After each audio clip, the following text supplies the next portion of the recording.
খাবারগুলো সার্ভ হয়েছে এবং আমাদের পাশেও অনেকে খেতে বসেছেন। ওনারা যেমন খাচ্ছেন চিংড়ি, কাঁকড়া, সাদা ভাত, এগুলো কিন্তু ওনারা খাচ্ছেন। কি সুন্দর ওদের প্লেটের ভিডিওটা তুলে দিলাম।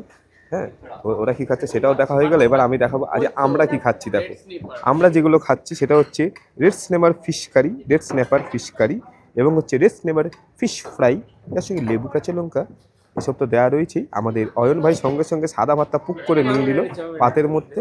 এবার উনি কারিটা নেবেন। নাও কারিটা নিয়ে নাও। ইনি একজন ভদ্রলোক, ইনি নিজে না খেয়ে আরেকজনকে আবার ভাত বেড়ে দিচ্ছে। যেরকম প্লেনের মধ্যে বলে অক্সিজেন মাস্ক আগে নিজে লাগান কিন্তু পরকে লাগান, ইনি আগে পরকে লাগান তারপরে নিজেকে লাগান। আমি অক্সিজেন মাস্কের কথা বলছি। বাড়িতে যেরকম স্ত্রীরা স্বামীকে ভাত বেড়ে দেন, এখানে কিন্তু ঘুরতে এসে স্বামীরা স্ত্রীদেরকে ভাত বেড়ে দিচ্ছেন। দেখুন কি সুন্দর সমন্বয় একটি তৈরি হয়েছে, এত সুন্দর করে। হ্যাঁ, এখানে কিন্তু প্রচুর কাক রয়েছে, কাকে এসে কিন্তু ছো মেরে খাবার নিয়ে যাবে, তাই কাক হইতে কিন্তু সাবধান। আর এই খাবারগুলো এখন আমরা খাবো। তোমাদের এই ভিডিওটা কেমন লাগলো কমেন্ট করে জানাতে কিন্তু ভুলো না।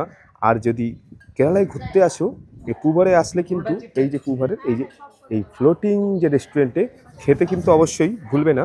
ভিডিওটি কেমন লাগলো কমেন্ট করে জানাতেও কিন্তু ভুলবে না। ধন্যবাদ বন্ধুরা এতক্ষণ ধরে এই ভিডিওটি দেখার জন্য।